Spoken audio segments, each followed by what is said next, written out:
cosmonaut is abandoned on a tiny space station. 3 astronauts on their way to the moon are blown off course and heading into the great nothingness. And today, 2 veteran space explorers are stranded in space with no ship to bring them home. Risking the effects of solar flares and radiation, asphyxiation, and boiling blood, there's a real life and death cost to exploring the universe and pushing the boundaries of space exploration. And each of these astral travelers were left lost, stranded, or even worse. Enter Sergei Krikalev. This is the astronaut who was stranded in space for 311 days. In 1991, cosmonaut Sergei Krikalev had just arrived on the Soviet space station Mir, but little did he know he was about to have a big problem. See, while he was up in space, below him on Earth, the Soviet Union was dissolving. So when it came time for Sergei to come home, his country technically no longer existed, which meant Sergei was now left in space with no country to bring him home. With the threat of increasing radiation and muscle atrophy, Sergei would survive the next 10 months thanks to rations and visits from other cosmonauts, until finally the US government and the Russian Federation joined to bring Sergei home. Mishaps occur, and in an environment like space without the use of the Force or any deflector shields, things can get extreme, quick. The Apollo 13 was 210,000 miles away from the Earth when the 3 spacemen said goodnight to their families. 10 minutes later, an explosion occurred, venting the contents of the service module oxygen tanks into space. With a loss of oxygen needed for breathing and generating electric power, the SM propulsion and life support systems were failing. The crew let home base know of their new issue with the famous, "Houston, we've had a problem here." According to deGrasse and Cold Fusion, the Apollo mission faced a life or death situation. Landing on the moon was out of the question now. The first thing they had to do was correct their trajectory. The explosion had shifted them off course, and if they didn't correct, they would still swing around the moon, but upon their return, they would miss the Earth completely. As the disaster unfolded, the news media began picking up the story. From ABC News Space Headquarters. There has been an emergency in the flight of Apollo 13. Some kind of explosion occurred in the spacecraft's main engine.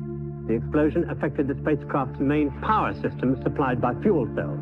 And that means that their oxygen supply is in jeopardy and their water supply is officially termed critical.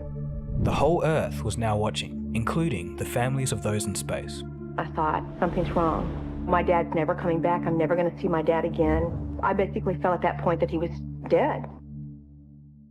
Apollo 13's new plan was to swing around and harness the moon's gravity and then manually course correct the ship's direction on the way back, using inverted controls and a booster located on the lunar lander.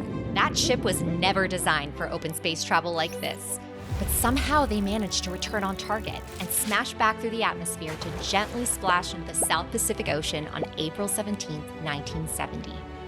Today, space travel hasn't become any less dangerous.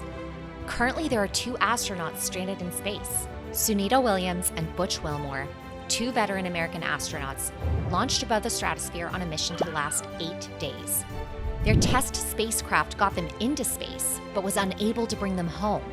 As of October 2024, they have faced 4 months of radiation exposure, psychological stress, the effects of zero gravity, and no ticket home. They're stranded for at least a few more months. But Neil deGrasse Tyson, everyone's favorite future-forward science guru, has a much more down-to-earth take on the story. The fact that the press was using the word stranded, there's a half dozen other astronauts on the space station. How stranded can you be when there are other human beings there to hang out with until you get rescued? Plus, there's plenty of food, plenty of water, and people who you know well, who pay top dollar just to get into space. So if I were Sunita and Butch, I'd say, oh, I have to spend longer in space? Oh, that's too bad, isn't it? Let me just enjoy the rest of this time. Humanity's explorers have long put themselves in harm's way, knowing and accepting the fact that there's a good chance they won't make it home. The next generation of space adventurers face even more extreme challenges. They're rolling out plans to establish moon bases, send one-way ships to Mars, and land on asteroids to colonize and mine for resources. fearless space travelers, our astronauts and cosmonauts, will face the longest of goodbyes yet known to humanity, a forever send-off to be eternally lost in space. Thanks for watching.